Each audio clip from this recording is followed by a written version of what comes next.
안녕하세요. 저는 마흔의 끝줄에 들어선 화가이자 작은 갤러리 카페를 운영하고 있는 최유정이라고 합니다. 제 삶은 늘 캔버스 위의 유화물감처럼 묵직하고 정적인 흐름을 유지해 왔습니다.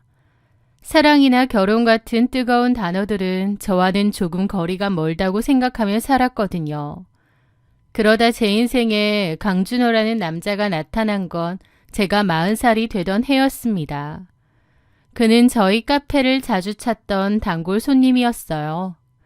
외근을 나오면 종종 저희 카페에 들른다고 했는데 창가 자리에 앉아 노트북을 두드리거나 일전화를 자주 해서 항상 바빠 보였습니다. 하지만 저희 카페에 자주 오다 보니 자연스럽게 대화도 나누게 되었어요. 말을 해보니 사는 동네도 가까웠고 나이도 비슷하더군요.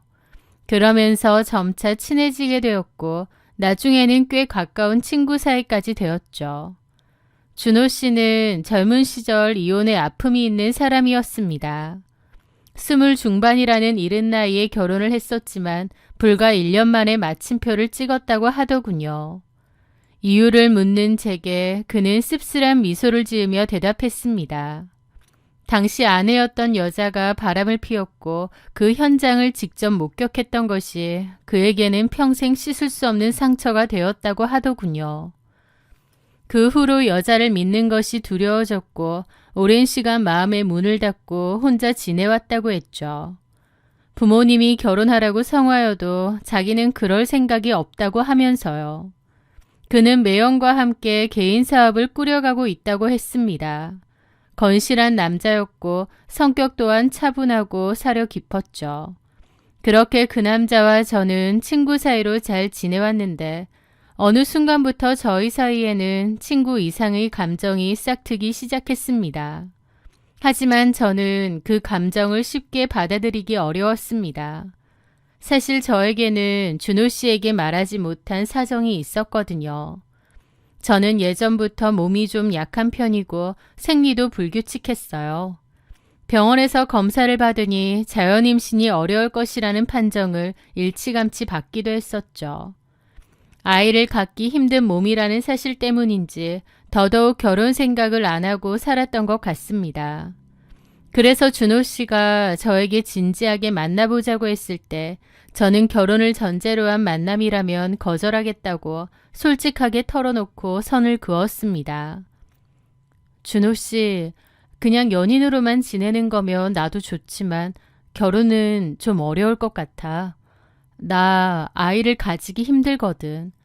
준호 씨도 결혼하면 아이를 갖고 싶을 텐데 난 그렇게 해줄 수 없으니 결혼하고 싶은 여자가 나타난다면 언제든지 보내줄게. 그 말은 진심이었습니다. 준호 씨를 좋아하긴 했지만 그가 아이를 원한다면 언제든 보내줄 수 있다고도 생각했죠. 하지만 준호 씨는 그런 게 어딨냐고 하더라고요. 섭섭하다 유정 씨. 그렇게 쿨하게 날 보내준다고?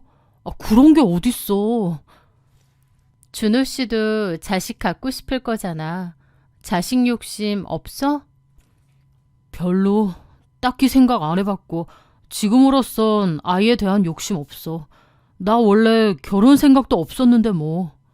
나한테는 오히려 인생을 함께 걸어갈 따뜻한 반려자가 더 필요해. 근데 그렇게 간단한 문제 아니야.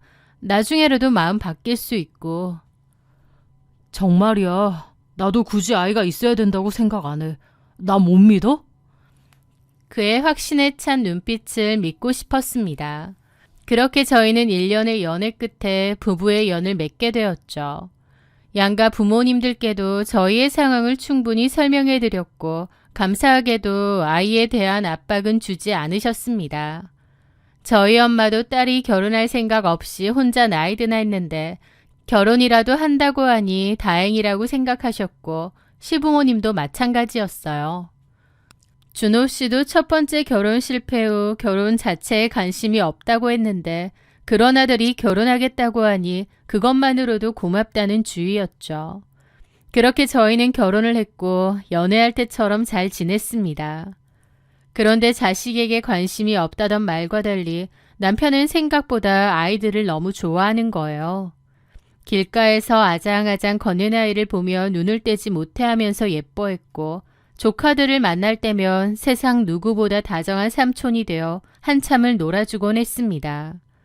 그런 모습을 보며 저는 미안함을 가져야만 했죠.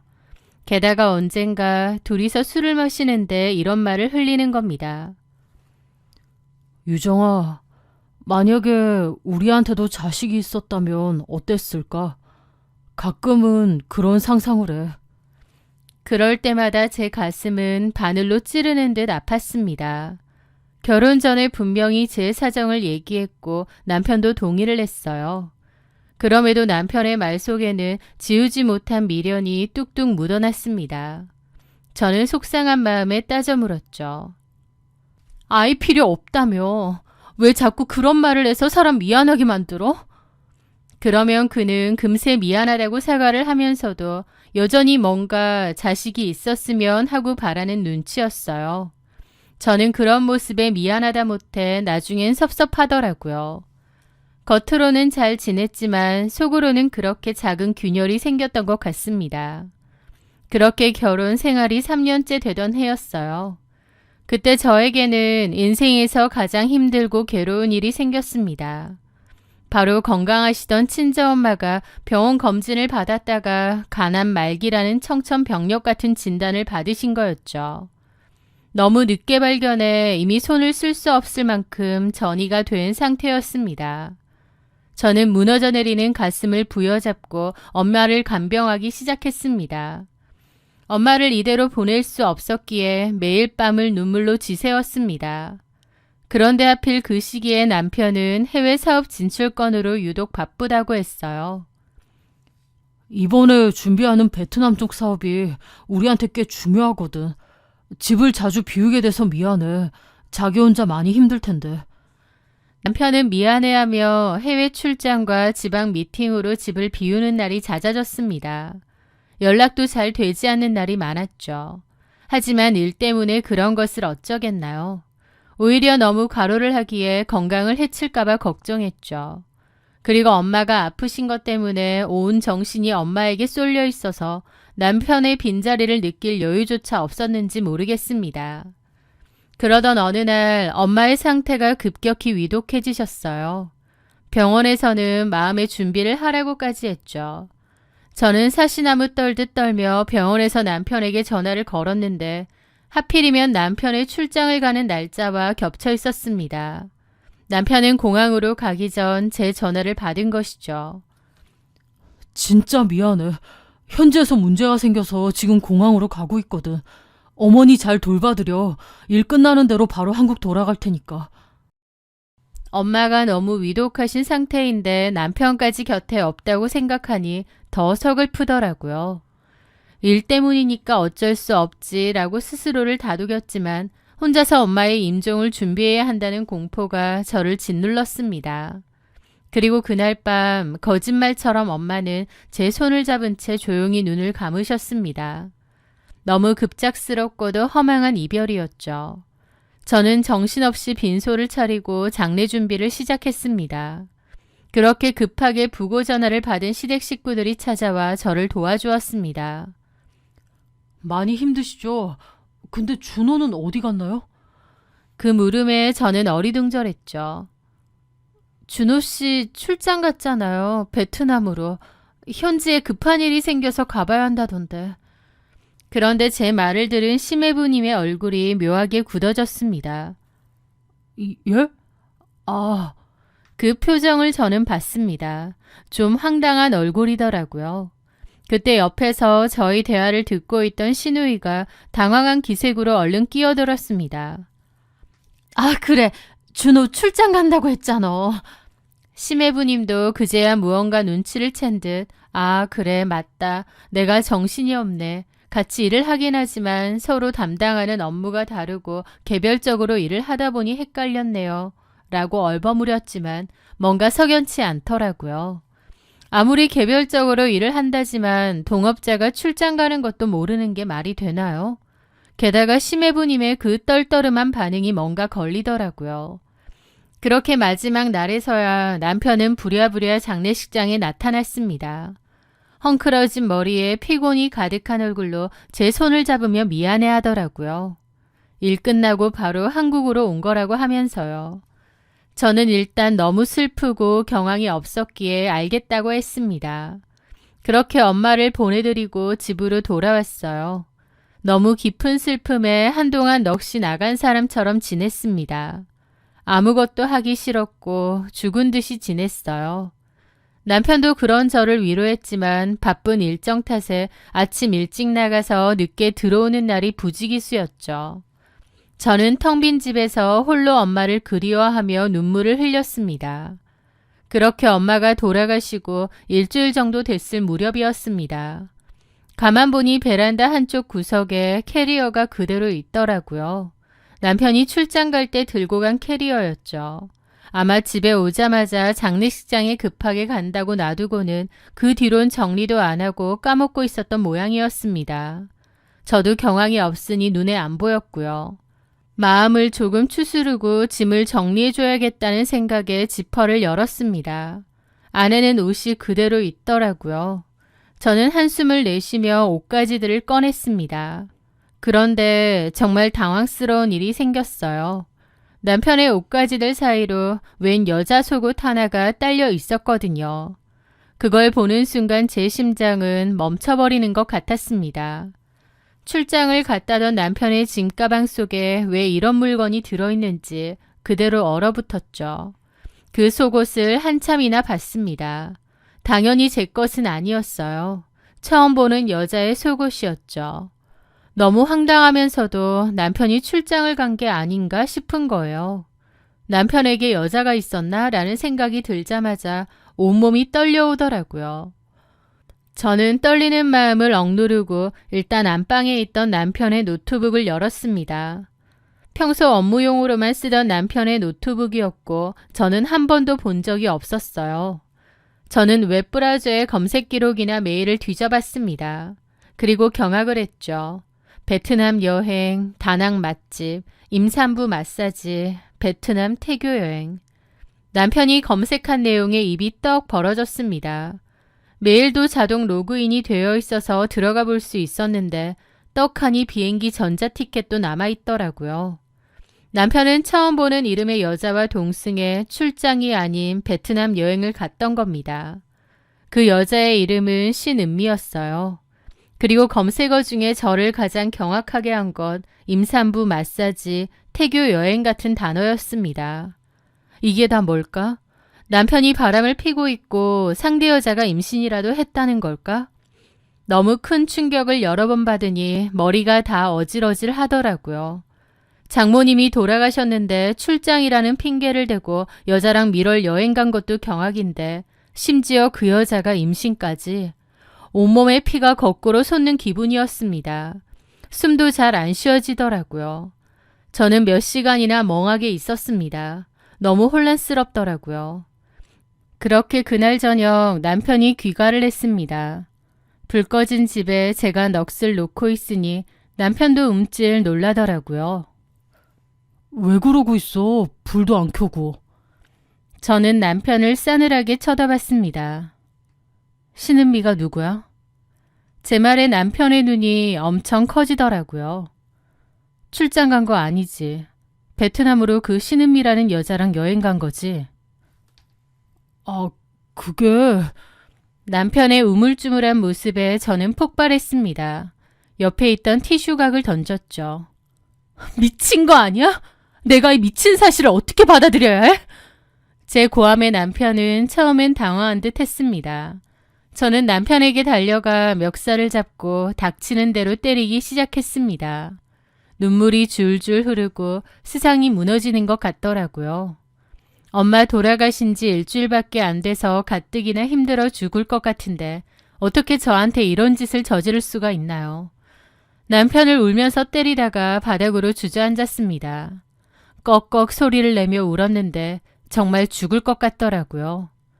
저는 한참이나 눈물을 펑펑 쏟아냈고 그 뒤론 진이 다 빠져서 거의 쓰러졌습니다. 남편은 그때까지 우두커니 서 있고요. 한바탕 울고 난리를 친 저는 남편에게 물었습니다. 바른 대로 말해. 다 알고 있으니까. 여자 있는 거지? 남편은 고개를 끄덕였습니다. 그 여자 임신했어? 남편은 또 고개를 끄덕이더라고요. 진짜 미쳤네. 언제부터야? 반년 전쯤. 어떤 여잔데? 어떻게 만났는데? 남편은 입을 다물었습니다. 말하라고! 미안해. 처음엔 실수였어. 그런데 내 애를 임신했다고 하더라. 그래서 모른 채 할 수가 없었어. 저는 다시 일어나 남편의 뺨을 있는 힘껏 내리쳤습니다. 제 손바닥이 얼얼할 정도였지만 가슴속의 우라는 전혀 풀리지 않더군요. 네가 인간이니? 어떻게 나한테 이러니? 그러자 남편이 갑자기 얼굴을 붉히며 소리를 질렀습니다. 나도 남자야. 내 핏줄 하나 남기고 싶은 게 그렇게 큰 죄야? 뭐라고? 내가 결혼 전에 분명히 말했지. 잘 생각해보고 결정하라고. 그래, 그땐 그랬어. 근데 나도 어쩔 수 없었다고. 미안하다. 내 아이라는데 초음파 사진 보는 순간 마음이 가더라. 나도 내가 이럴 줄 몰랐어. 제 상황이 너무 기가 막혔습니다. 엄마를 잃은 슬픔이 가시기도 전에 남편에게 이런 배신을 당하다니. 제 인생 전체가 부정당하는 기분이었거든요. 저는 넋이 나가 방으로 들어갔습니다. 그리고 밤새도록 가슴을 쥐어뜯으며 울었어요. 그렇게 울다가 잠이 들었는데 철컥하고 현관문 닫히는 소리에 잠에서 깼습니다. 나가보니 남편이 짐 싸들고 집을 나갔더군요. 사람이 이렇게까지 비겁할 수 있나요? 기가 막혔습니다. 내가 결혼을 잘못해도 한참 잘못했구나 싶고요. 그렇게 집을 나간 남편은 문자로 단 한 줄을 남겼습니다. 미안하다, 이혼해주라. 제가 전화를 해보니 꺼져 있었고 다시 집으로 돌아오지도 않았습니다. 억울하고 분해서 견딜 수가 없었죠. 그렇게 저는 죽을 것처럼 힘든 시간을 보내고 며칠 뒤 남편의 사무실로 향했습니다. 사무실로 쳐들어가니 남편의 매형인 심애부님과 여직원 한 명만 있더라고요. 캥한 얼굴로 들어선 저를 본 심애부님은 몹시 당황해 하셨습니다. 재수씨, 갑자기 무슨 일로? 강준호 어딨나요? 외군 중이라 언제 올지 모르겠는데 무슨 일 있으세요? 아무 말 안 하던가요? 예. 저는 심해부 앞에서 무너져 내리듯 펑펑 울며 모든 사실을 털어놓았습니다. 내연녀가 있고 베트남 태교여행을 다녀왔고 모든 것을 알자 집을 나가기까지 했다는 것을요. 심해부님도 놀라더라고요. 상대 여자 이름이 신은미던데 혹시 누군 줄 아세요? 심해부님이 좀 놀란 얼굴이더라고요. 누군지 아는 듯 했습니다. 누군지 아시는 거죠? 아, 그게 실은 우리 사무실에서 격리로 일하던 여직원인데 한 달 전에 갑자기 퇴사를 했거든요. 여기 여직원이었다고요? 예. 기가 막히더라고요. 여직원이었던 여자와 눈이 맞았던 겁니다. 저는 심해부님에게 그 여자 연락처와 주소를 알려달라고 했습니다. 심해부님도 엄청 곤란해했지만 제가 하도 불쌍해 보였는지 결국은 알려주시더라고요. 저는 곧장 그 여자의 주소지로 향했습니다. 2층짜리 빌라더군요. 떨리는 손으로 초인종을 누르자 얼마 지나지 않아 한 젊은 여자가 문을 열고 나왔습니다. 그 여자가 바로 신은미였던 거죠. 누구세요? 강준호 와이프입니다. 강준호 여기 있나요? 제 말에 그녀는 눈에 띄게 당황하더라고요. 여기 안 계세요. 온 적도 없고요. 그녀는 제 눈치를 보며 문을 닫으려 했지만 저는 막무가내로 밀고 들어갔습니다. 얘기 좀 나눌 수 있죠? 제가 현관까지 들어가자 그 여자는 마지못해 들어오라고 했습니다. 집 안으로 들어간 저는 그 여자의 배를 봤죠. 아직 초기인지 배는 안 불러온 듯 했지만 테이블 위에 떡하니 산모수첩이 있더라고요. 강준호예요? 제 물음에 고개 숙인 그 여자는 고개를 끄덕였습니다. 죄송합니다. 참담했습니다. 제가 엄마의 간암 선고로 하늘이 무너지는 고통을 겪던 그 반년 동안 남편은 다른 여자와 바람이 났다니 제 팔자가 너무 기구하다 싶더라고요. 몇 살이에요? 저요? 32인데요. 나이도 어리면서 왜 그렇게 살아요? 강준호 유부남인 거 몰랐어요? 죄송합니다. 둘이 태교여행도 갔죠? 아주 가지가지했네. 불륜 주제에 태교여행도 가고. 남편 여기 안 왔어요? 집 나왔다는 건 들었는데 여기는 온 적 없으세요. 그 여자는 눈치를 보며 말하더라고요. 얼굴만 보면 그냥 순진해 보여서 유부남이랑 바람피는 여자 같아 보이지도 않았습니다. 그게 더 기가 막히더라고요. 상가 소송할 거예요. 그 정도는 각오했죠. 그 여자는 제 말에 아무 말 못하더니 갑자기 입을 틀어막았습니다. 죄송해요. 입덧이 좀 심해서. 그러면서 화장실로 급히 자리를 비웠습니다. 진짜 가지가지한다 싶더라고요. 그냥 가야 되나 말아야 되나 하고 있는데 거실 탁자 위에 놓여있던 그녀의 휴대폰이 울리기 시작했습니다. 그런데 발신자명에 어머님이라고 뜨는 거예요. 이건 또 뭐지 싶더군요. 잠시 후 전화가 꺼졌다가 또 울렸습니다. 여전히 어머님이 떠 있었죠. 어머님이라니? 뭔가 의아하더라고요. 설마 우리 시어머니는 아니겠지? 싶은 생각에 슬쩍 통화 버튼을 눌렀습니다. 그런데 수화기 너머에서 들려온 것은 처음 보는 중년 여성의 고함이었습니다. 여보세요. 너 전화 왜 이렇게 안 받니? 이렇게 숨는다고 해결이 돼? 너 애 지운 거 맞아? 내가 너한테 애 지우라고 돈까지 줬는데 병원에서 너 진료하러 온 거 봤다는 사람이 있어. 너 똑바로 말해. 애 안 지웠지? 저는 이게 다 뭔 소린가 싶더라고요. 제가 아무 말도 하지 않고 있자 전화를 건 중년의 여자는 더 고함을 질렀습니다. 왜 대답을 안 해? 돈 받고 지우기로 약속했잖아. 어디서 남의 아들 팔목을 잡으려고 들어? 돈이 모자랐니? 듣고 있어? 왜 대답이 없어? 제가 놀라는 사이 화장실에서 뛰쳐나온 신은미가 제 손에서 휴대폰을 뺏었습니다. 신은미는 발신인을 보고 놀란 얼굴로 전화를 끊더라고요. 저는 신은미를 빤히 봤죠. 이게 다 무슨 그쪽 강준호의 가진 거 아니에요? 다른 남자예요? 제 추궁에 그녀는 말도 제대로 못하고 어버버 하더라고요. 다른 남자애냐고요? 저는 다시 한번 물었고 신은미는 결국 바닥에 주저앉았습니다. 그리고는 오열하며 진실을 털어놓았습니다. 알고 보니 신은미는 한 남자와 연애를 했고 그 남자의 아이를 가졌다고 했습니다. 하지만 그 남자의 집안에서 극심하게 반대했고 남자의 어머니가 돈을 주며 수술을 종용했다고 하더군요. 신은미는 돈은 받았지만 차마 아이는 지우지 못했고 그 시기에 마침 자신에게 들이대던 저희 남편을 이용한 것이었습니다. 정말 죽을 죄를 졌어요. 하지만 오빠가 너무 잘해주고 아이를 포기할 수도 없어서 소름이 끼치더라고요. 진짜 미친 거 아닌가 싶었습니다. 어리숙한 외모와 말투에 가려진 제대로 미친 여자였죠. 저는 그대로 그 집을 뛰쳐나왔습니다. 집으로 돌아오는 길 제 머릿속에는 수만 가지 생각이 스쳐 지나갔습니다.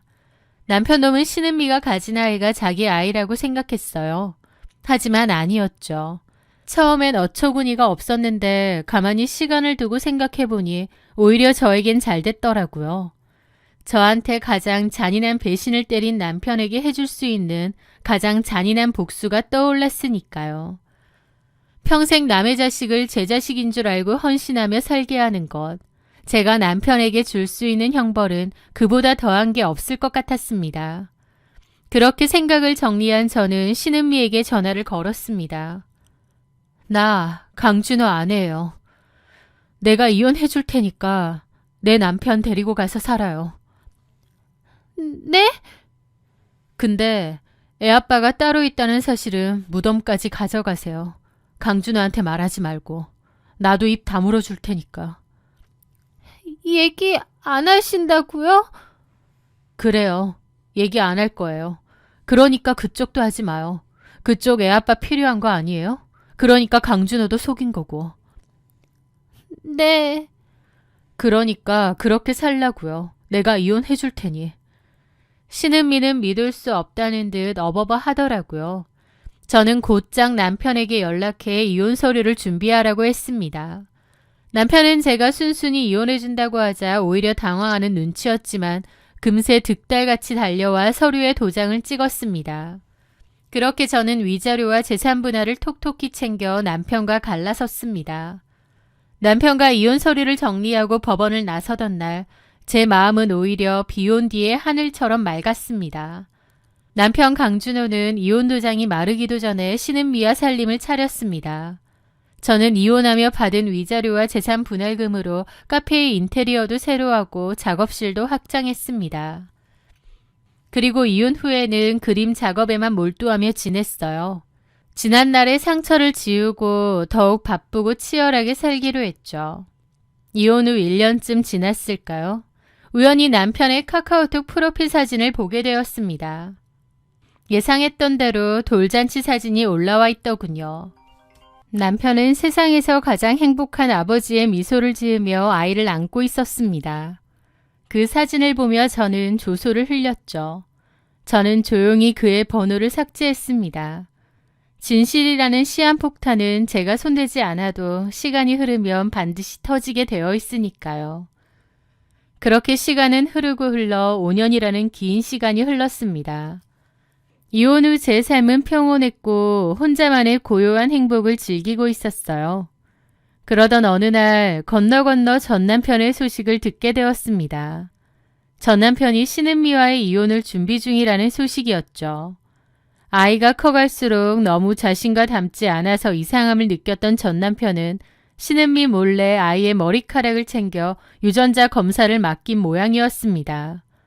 부자 관계 성립 불일치. 결과지를 받아든 남편은 그 자리에서 실신할 정도로 충격을 받았다고 했어요.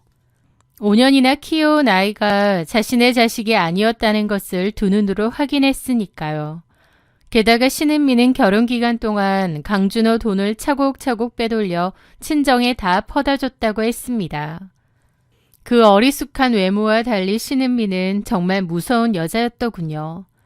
친자식이 아니라는 사실을 뒤늦게 알게 된 강준호는 멘탈이 완전 나갔다고 했죠. 한바탕 난리가 났고 현재 이혼 소송 중이라고 했습니다. 저는 그 소식을 전해 듣고 오히려 아쉬웠습니다. 훨씬 더 나중에 밝혀지길 바랬거든요. 그래야 전 남편이 받을 충격도 더욱더 커질 테니까요. 만약 제가 5년 전 그 진실을 바로 말해줬더라면 남편은 신은미를 정리하고 저에게 다시 매달렸을지도 몰라요. 하지만 전 남편의 그 비겁함, 찌질함을 모두 본 저는 조금의 미련도 없습니다. 모든 진실을 알았지만 모른 척했던 것, 그것이 제가 전 남편에게 할 수 있는 가장 고요하고도 잔인한 복수였죠. 저에게 전 남편은 이제 없는 사람입니다. 죽은 사람을 원망하지 않듯 제 인생에서 지워진 그를 더 이상 미워할 에너지조차 없거든요. 당장 눈앞에 닥친 시련이 인생의 끝처럼 느껴질 때도 있지만 결국 진실은 제자리를 찾아가고 악은 스스로의 무게에 무너진다는 것을 배웠습니다. 저는 앞으로도 저만을 위한 인생을 아름답게 그려나가려 해요. 제 긴 이야기를 들어주셔서 감사합니다.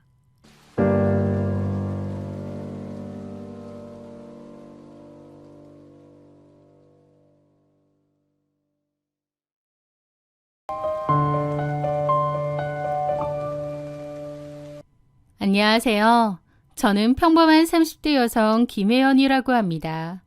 제 인생에 일어났던 지금 생각해도 소름이 끼치고 기가 막히는 그 일들에 대해 담담히 말해보려 합니다. 한때는 제가 세상에서 제일 운이 좋은 사람인 줄로만 알았습니다. 완벽해 보이는 남편과 재력 있는 시댁, 그리고 평온한 결혼 생활까지 모든 것이 남들의 부러움을 사기에 충분했으니까요. 하지만 그 모든 것이 얼마나 철저하고 역겨운 거짓 위에 지어진 모래성이었는지 그때의 저는 꿈에도 알지 못했습니다. 제 남편이었던 이도훈과의 첫 만남은 아주 우연한 계기로 이루어졌습니다. 당시 저는 직장 생활의 스트레스를 풀기 위해 주말을 맞아 친구들과 함께 시내에 있는 꽤 규모가 큰 라운지바에 놀러 갔습니다. 그곳은 분위기도 무척 고급스러웠고 인테리어나 음악, 제공되는 술과 안주까지 흠잡을 데 없이 깔끔한 곳이었어요. 친구들과 함께 웃고 떠들며 시간을 보내고 있을 때 깔끔한 수트 차림의 한 남자가 저희 테이블로 다가왔습니다. 그가 바로 이도훈이었죠.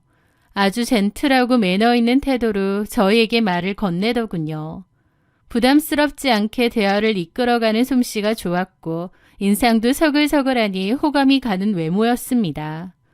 자연스럽게 합석을 하게 되었고 특히 저한테 이런저런 대화를 많이 하더라고요. 그런데 대화를 나누다 보니 놀랍게도 그가 바로 이 크고 고급스러운 라운지바의 사장이라는 사실을 알게 되었습니다. 30대 중반쯤 되어 보이는 젊은 나이에 이 정도 규모의 가게를 운영하고 있다니 속으로 정말 성공한 사람이구나, 대단하다라고 생각했습니다. 대화가 끝날 무렵 이도훈은 제게 개인적으로 호감이 간다며 조심스럽게 연락처를 물어왔어요. 저 역시 그에게 좋은 인상을 받았기에 흔쾌히 번호를 교환했죠. 그렇게 저희의 연락이 시작되었습니다. 몇 번의 데이트를 거치며 저희는 자연스럽게 연인 사이로 발전했습니다. 이도훈은 연애하는 내내 저에게 무척 다정다감했어요. 바쁜 가게 운영 중에도 틈틈이 제게 연락을 했고 쉬는 날이면 늘 저를 위한 데이트 코스를 준비해 두었습니다. 이도훈이 너무 잘했기에 선수인가 싶을 정도였습니다. 하지만 만남이 깊어지면서 그의 진심을 잘 알게 되었죠. 저희는 자연스레 서로의 가정 환경에 대한 이야기도 나누게 되었습니다. 도훈 씨는 아버지가 아주 오래전에 돌아가셔서 어머니와 단 둘이 살아왔다고 했어요. 그리고 자신이 운영하는 라운지바 역시 어머니께서 차려주신 것이라고 털어놓았습니다. 도훈 씨의 어머니, 즉 저의 시어머니가 되실 분은 엄청난 재력가였어요. 알짜배기 부동산을 여러 채 소유하고 있었고 도훈 씨의 라운지바가 입점해 있는 그 크고 비싼 건물 역시 온전히 어머니의 소유라고 했으니까요. 그 이야기를 듣고 나니 저는 솔직히 기가 많이 죽었습니다. 저희 집은 그저 평범한 중산층 가정이었기 때문이죠. 부족함 없이 자라긴 했지만 그렇다고 서울 한복판에 빌딩을 소유하고 아들에게 번듯한 가게를 차려줄 수 있는 수준의 재력과는 거리가 멀었습니다. 혹시라도 도훈 씨의 어머니가 평범한 집안의 저를 마음에 안 들어 하시면 어쩌나 걱정이 앞섰죠. 보통 드라마나 주변의 이야기를 들어보면 부잣집 홀어머니의 외아들 조합은 며느리 자리를 아주 깐깐하게 본다고들 하니까요. 제가 걱정할 때마다 도훈 씨는 제 손을 잡으며 안심시켜 주었습니다. 걱정 마, 혜연아. 우리 엄마는 내가 좋다고 하는 사람은 무조건 다 품어주시는 분이야. 넌 아무 걱정 안 해도 돼. 시간이 흘러 마침내 어머님께 인사를 드리는 날이 다가왔습니다. 잔뜩 긴장한 채로 약속 장소인 조용한 한정식 집에 나갔습니다. 처음 뵌 어머님의 첫인상은 제 예상과는 많이 달랐습니다. 화려하거나 기가 센 사모님의 모습이라기보다는 어딘가 무기력하고 지쳐 보이는 인상이었거든요. 도훈 씨의 말로는 어머님의 건강이 막 좋은 편이 아니셔서 사회활동이나 바깥 출입은 거의 안 하시고 주로 집에서만 조용히 지내신다고 하더라고요. 어머님은 저를 꼼꼼히 살피거나 호구조사를 하지도 않으셨습니다. 오히려 저라는 사람에 대해 큰 관심이 없는 듯 보였죠. 제가 어디서 무슨 일을 하는지, 부모님은 어떤 분들이신지 의례적인 질문 몇 가지만 툭툭 던지실 뿐이었습니다. 저를 막 예뻐하고 아껴주시는 따뜻한 분위기가 아니고 그렇다고 저를 탐탁치 않아 하거나 반대하시는 기색도 없었습니다. 그저 내 아들이 데려왔으니 그런가 보다 심드렁하게 넘기는 느낌이 강했다고나 할까요? 인사를 마치고 돌아오는 길에 저는 도훈 씨에게 느낀 바를 솔직하게 말했습니다. 어머님이 나를 별로 마음에 안 들어 하시는 건 아닐까? 너무 말씀이 없으셔서 긴장했어. 그러자 도훈 씨는 웃으며 대답했습니다. 우리 엄마가 원래 좀 그래. 나를 전적으로 믿어서 그런 거지. 아들이 데려온 여자는 무조건 믿는다. 뭐 그런 마인드셔. 저는 그 말을 듣고 내심 안도했습니다. 살갑게 챙겨주시는 시어머니도 좋지만 차라리 이렇게 무심하게 저를 존중해 주시는 편이 훨씬 편할 거라는 생각이 들었기 때문이죠. 어쨌든 평범한 저를 반대하지 않으셨다는 사실 하나만으로도 다행이라 여기며 마음을 놓았습니다. 그렇게 저희는 9개월의 연애 끝에 결혼식을 올리게 되었습니다. 주변 친구들과 지인들은 하나같이 저를 부러워했어요. 혜연아, 너 진짜 결혼 잘한다. 남편이 젊고 잘생겼지, 능력도 좋지. 성격까지 다정다감하잖아. 게다가 시댁까지 빵빵하니 넌 진짜 부족한 게 하나도 없겠다. 친구들의 부러움 섞인 축하를 받으며 저 스스로도 제가 정말 인복이 많고 운이 좋은 사람이라고 굳게 믿었습니다. 결혼 후의 삶도 예상대로 무난하고 평화로웠습니다. 남편은 여전히 저에게 잘했고 가장 걱정했던 고부 갈등은 아예 존재하지도 않았습니다. 어머님은 결혼 후에도 저에게 연락을 먼저 하시는 일이 없었습니다. 제가 안부 전화를 드리면 그저 짧게 대답하고 끊으셨고 명절이나 생신 때 뵙더라도 별다른 말씀 없이 무심한 태도를 유지하셨습니다. 아들 내외가 어떻게 살고 있는지, 밥은 잘 먹고 다니는지, 다투지는 않는지 사소한 일상조차 묻지 않으셨죠. 처음엔 그게 좀 신기하게 느껴지기도 했습니다. 보통 홀어머니의 외아들이면 아들에 대한 집착이 강하거나 애틋해서 어와둥둥하기 마련인데 어머님과 도훈 씨의 사이에는 그런 끈끈한 유대감이 전혀 보이지 않았거든요. 쿨하다 못해 서늘해 보일 정도였죠. 하지만 저는 각자의 사생활을 철저히 존중하는 쿨한 시어머니라고 좋게 포장하며 시집살이 없는 제 편한 처지에 그저 감사할 따름이었습니다. 그러던 어느 날이었습니다. 어머님이 건강이 좋지 않아 공기 좋은 고향집으로 내려가서 요양하며 살겠다고 하셨습니다. 이미 시골에 오래된 터를 허물고 새롭게 번듯한 집을 재건축하고 있다고 하셨죠. 복잡한 서울 생활을 정리하고 그곳에서 유유자적하게 혼자 남은 여생을 보내시겠다는 뜻이었습니다. 집이 어느 정도 완공되어 갈 무렵 저와 도훈 씨는 어머님을 뵙고 집도 구경할 겸 시골로 내려갔습니다. 조용한 마을 어귀에 도착해 공사가 막바지에 이른 집을 둘러보고 있을 때였습니다. 근처를 지나가던 나이 지긋한 동네 어르신 한 분이 저희를 보더니 다가와 아는 체를 하시는 거예요. 너 미순이 아니냐? 어머님의 이름이 박미순이셨기에 어머님은 고개를 돌려 그분을 보시더니 가볍게 목례를 하셨습니다. 어머님도 오랜만에 만난 고향 어른인 듯 했죠. 대강 얘기는 전에 들었어. 다시 고향 내려와서 여기서 산다고? 동네분의 말에 어머님은 덤덤하게 대답하셨습니다. 예, 몸이 좀 안 좋아서 요양차에 내려오려고요. 그런데 그 동네분의 다음 말이 묘하게 제 귀에 박히는 겁니다. 전에 얘기 전에 들었는데 아무래도 그 일이 너무 힘들어서 마음에 병이 생겼나 보네. 그 일이라는 단어가 나오는 순간 저는 어머님의 표정이 눈에 띄게 굳어지는 것을 보았습니다. 어머님은 당황한 기색을 숨기지 못하고 슬쩍 저와 남편의 눈치를 살피셨습니다. 분위기가 싸해진 것을 눈치채지 못한 동네분은 저와 남편을 번갈아 보며 묻더군요. 그런데 이 사람들은 누구? 동네 어르신이 말씀을 채 맺기도 전에 어머님은 갑자기 그분의 팔을 잡아 끌며 황급히 몸을 돌렸습니다. 아유, 저쪽으로 가서 얘기하세요. 여기 공사 중이라 먼지가 많아요. 어머님은 동네분을 데리고 황급히 멀리 떨어진 골목 쪽으로 사라지셨습니다. 그 자리에 덩그러니 남겨진 저는 고개를 갸웃거릴 수밖에 없었습니다. 아무리 고향을 오래 떠나 있었다고 한들 아들과 며느리를 데려왔으면 당연히 우리 아들 내외예요. 인사드려라 라고 인사시키지 않나요? 게다가 그 일이 힘들어서 어머님의 마음에 병이 생겼다는 동네분의 말도 마음에 걸렸습니다. 나중에 볼일을 마치고 돌아온 어머님께 제가 조심스럽게 여쭤보자 어머님은 대수롭지 않다는 듯 말씀하셨어요. 내가 이 동네에 발을 끄고 산 지 너무 오래돼서 저 노인네들이 도은이에 대해서 잘 몰라. 괜히 길게 설명해봤자 말만 길어지고 귀찮아서 그냥 피한 거다. 신경 쓸 거 없어. 저는 워낙 오랜만에 오셔서 동네 분들이 도은 씨 얼굴을 모르시나 보다 하고 넘어갔습니다. 그렇게 어머님은 시골의 새 집에 완전히 정착하셨습니다.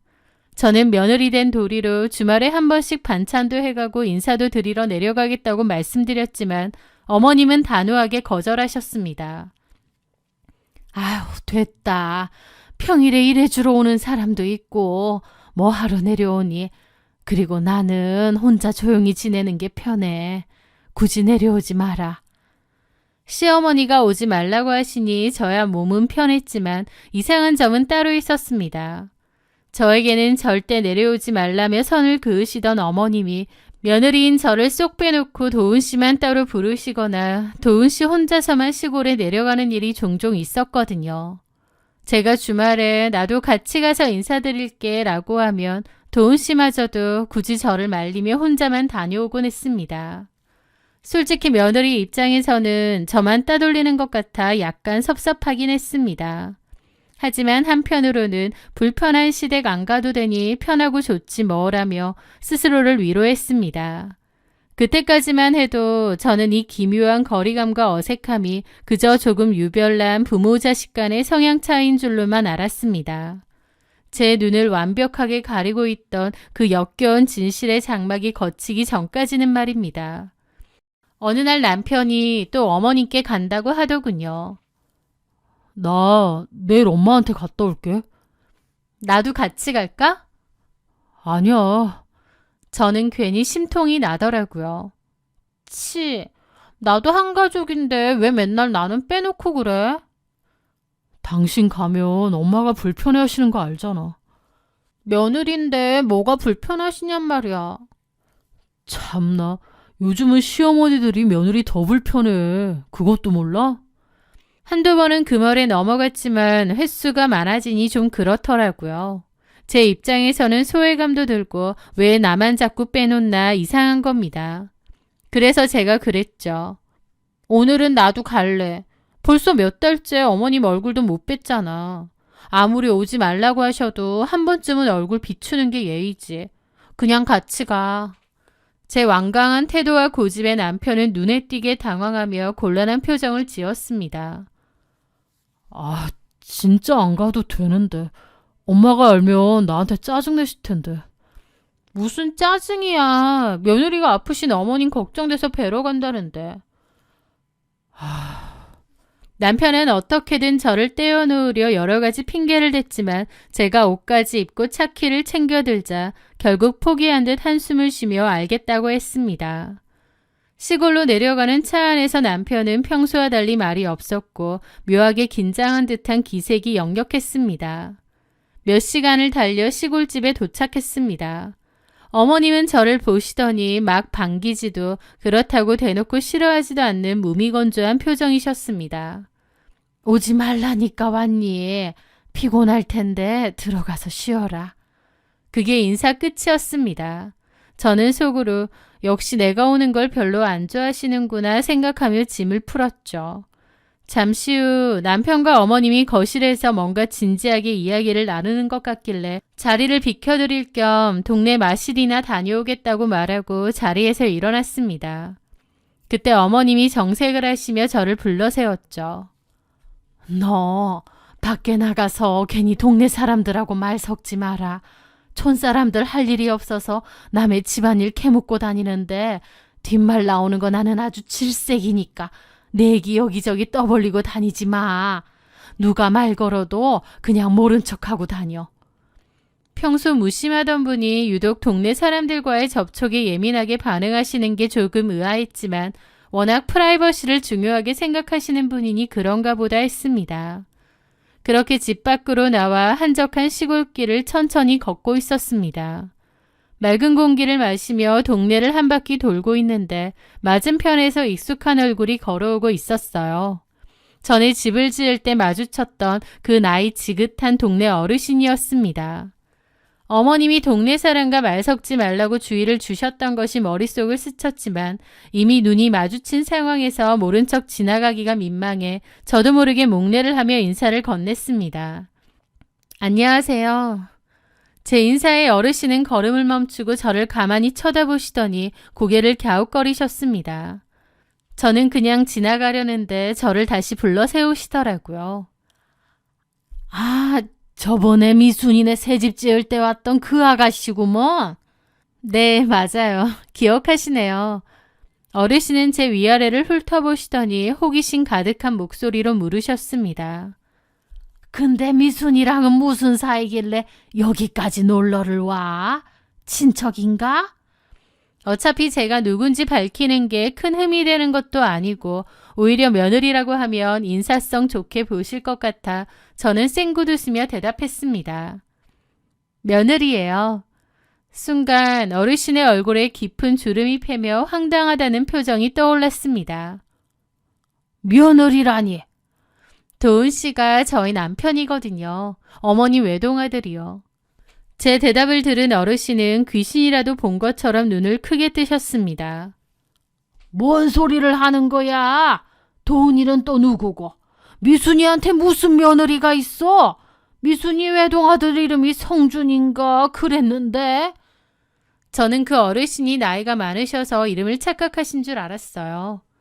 그런데 그 애는 10년 전인가 언젠가 하여튼 예전에 외국 나갔다가 죽은 걸로 아는데 그 뒤로 저렇게 큰아들이 또 있었나?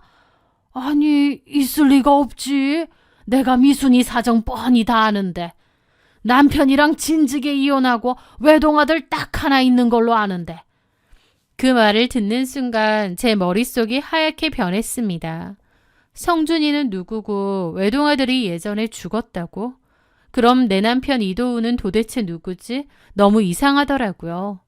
그 동네 어르신의 입에서 나온 이야기는 제가 아는 사실과 단 하나도 맞는 게 없었죠. 저는 멍한 상태로 집으로 돌아왔습니다.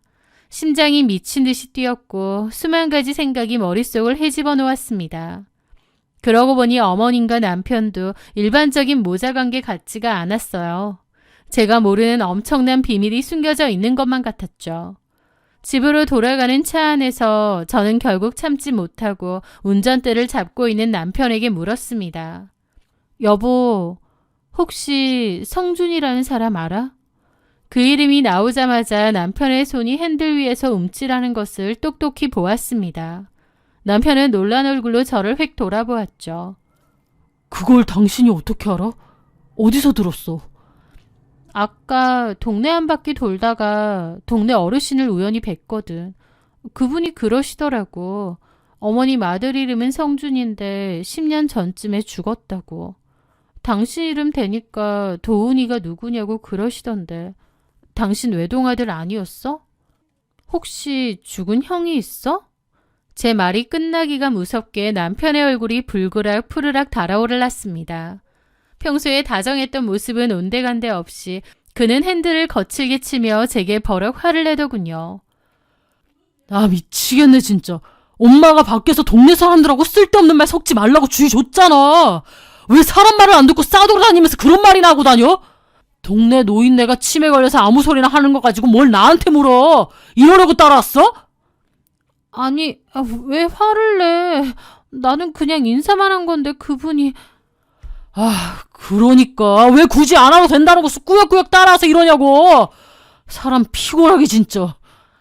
그렇게 길길이 날뛰며 화를 내는 남편의 모습은 제가 알던 사람이 아니었습니다. 그토록 예민하고 방어적으로 나오는 모습은 오히려 뭔가 비밀이 있다는 것을 방증할 뿐이었죠. 그날 이후 저는 남편과 어머님의 관계를 완전히 다른 시선으로 관찰하기 시작했습니다. 아무리 생각해도 일반적인 모자관계처럼 보이지 않더군요. 다정한 스킨십이나 따뜻한 눈빛 교환은커녕 묘하게 남편이 어머님의 눈치를 보며 비위를 맞추는 느낌이 강했습니다. 마치 대기업 회장님과 그 회장님을 모시는 비서 같은 딱딱하고 수직적인 관계처럼 보인다고나 할까요?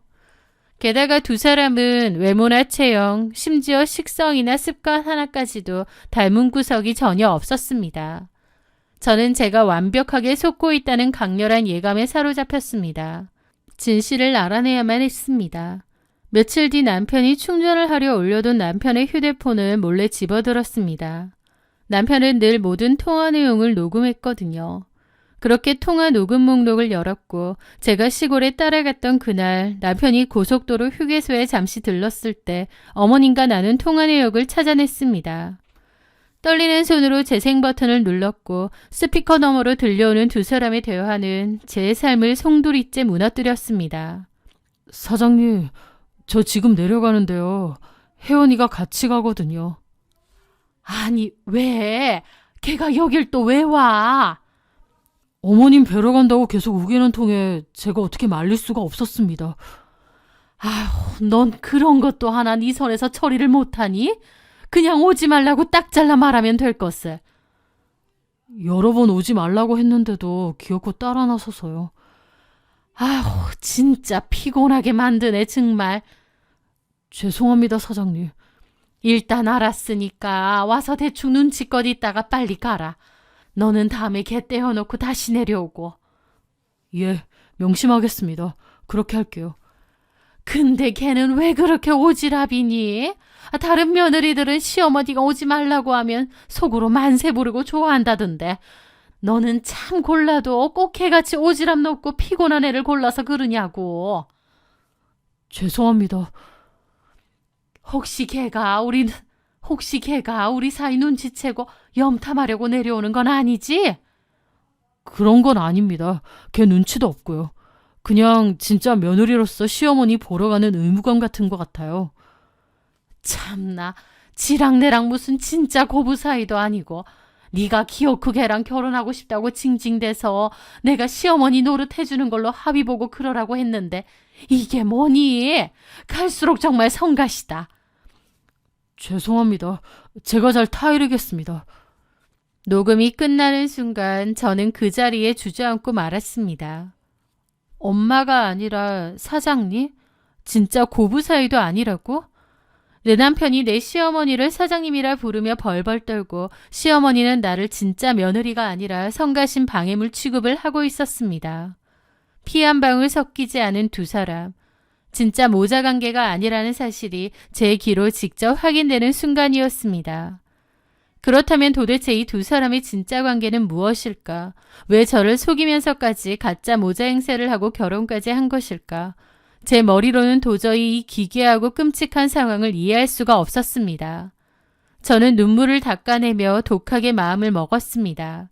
저 둘의 추악한 민낯을 제 손으로 낱낱이 파헤치기로 말입니다. 저는 다음날 날이 밝자마자 이 모든 진실을 밝혀줄 사설 탐정 사무실을 찾아갔습니다. 사무실을 찾아가는 제 발걸음은 무거웠습니다. 그렇게 의뢰를 하고 얼마 뒤 탐정 사무실에서 조사가 끝냈다는 연락을 받았어요. 그리고 제 앞에 놓인 서류봉투 안에는 상상조차 하지 못했던 끔찍하고 역겨운 진실이 고스란히 담겨 있었습니다. 설마 했는데 그 두 사람은 정말로 피 한 방울 섞이지 않은 남남이었습니다. 모자 관계는커녕 세상에서 가장 더럽고 추악한 형태의 거래로 묶인 사이였죠. 제 남편이라고 믿었던 이도훈의 진짜 과거는 화려한 라운지바 사장과는 거리가 멀었습니다. 그는 고등학교를 중퇴하고 일찌감치 유흥업소에 발을 들인 인간이었습니다. 20대 초반부터 호스트바에서 일하며 약삭 빠르고 눈치가 빨라 이른바 가게의 에이스로 통했다고 합니다.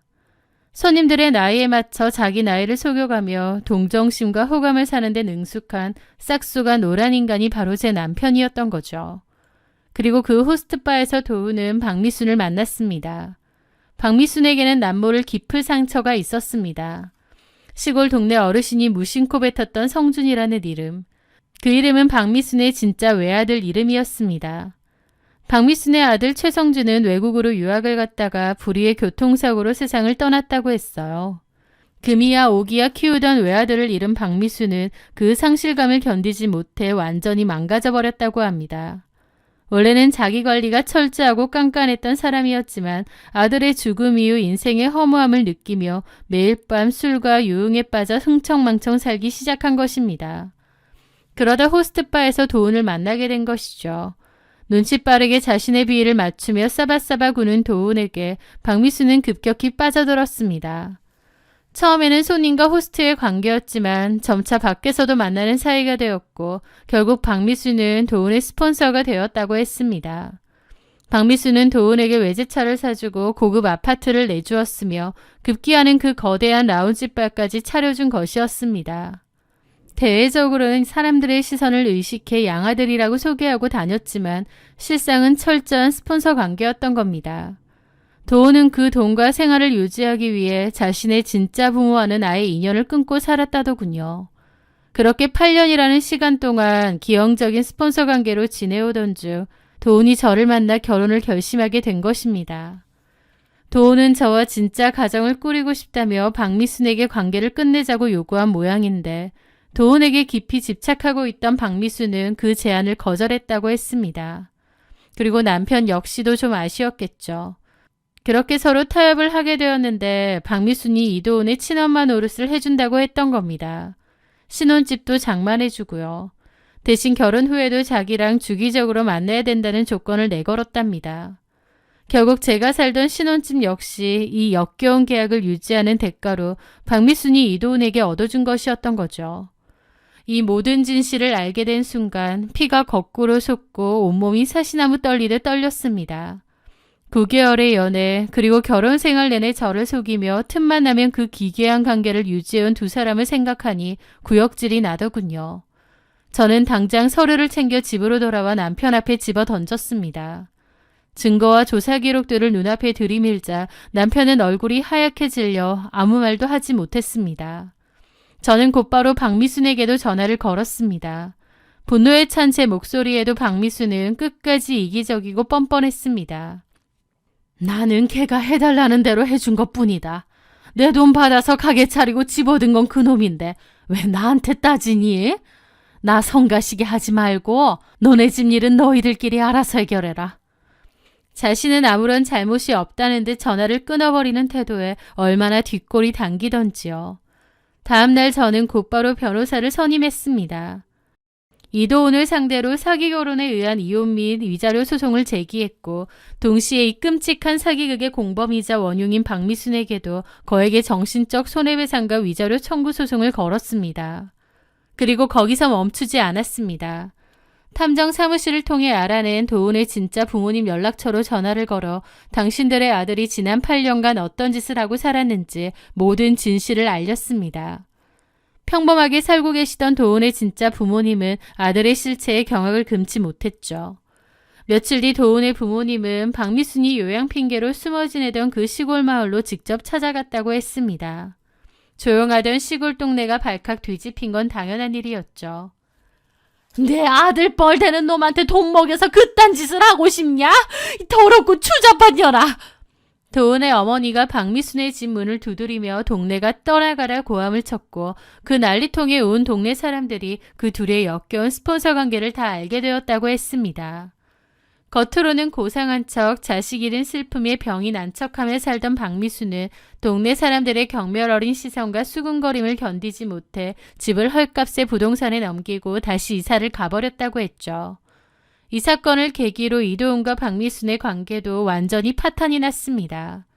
친부모가 찾아온 것에 대해 박미수는 분노하여 이도훈과 한바탕 했다고 들었고 자신의 명의로 되어 있던 라운지바와 집을 모두 회수한 것이죠. 이도훈은 자기가 여태까지 이렇게 운영을 해왔다며 박미순을 상대로 법적 싸움도 벌였지만 결국 이도훈이 이길 수 없는 싸움이었던가 봅니다. 결국 이도훈은 재판에서 패소했고 빈털터리로 쫓겨났다고 하더라고요. 배운 게 도둑질이라고 외곽의 오래된 호스트바로 돌아갔다는 소식도 어렴풋이 들었습니다. 평생을 남을 속이고 기생하며 살아온 그 남자에게 어울리는 참으로 비참한 말로가 아닌가 싶더라고요. 저는 이혼 소송에서 승소했고 두 사람 모두에게서 정당한 위자료를 받아냈습니다. 물론 소송에서 이기고 그들이 파멸하는 것을 보았다고 해서 제 상처가 단숨에 아문 것은 아닙니다. 가장 믿었던 사람에게 완벽하게 기만당하고 제 인생의 한 페이지가 온통 거짓이었다는 사실은 한동안 저를 깊은 우울감과 대인 기피증으로 몰아넣었거든요. 하지만 저는 억울하게 주저앉아만 있지는 않으려 합니다. 쓰디쓴 경험이었지만 그 쓰레기 같은 인간들을 제 인생에서 일찍 끊어낸 것을 천만다행이라 여기려 해요. 이제 겨우 조금씩 마음을 추스르며 망가진 일상을 회복해 나가고 있고요. 지난날의 끔찍했던 악몽은 훌훌 털어버리고 앞으로 제 삶에는 진실하고 좋은 일들만 가득했으면 좋겠습니다. 지금까지 제 기막힌 사연을 들어주셔서 진심으로 감사합니다.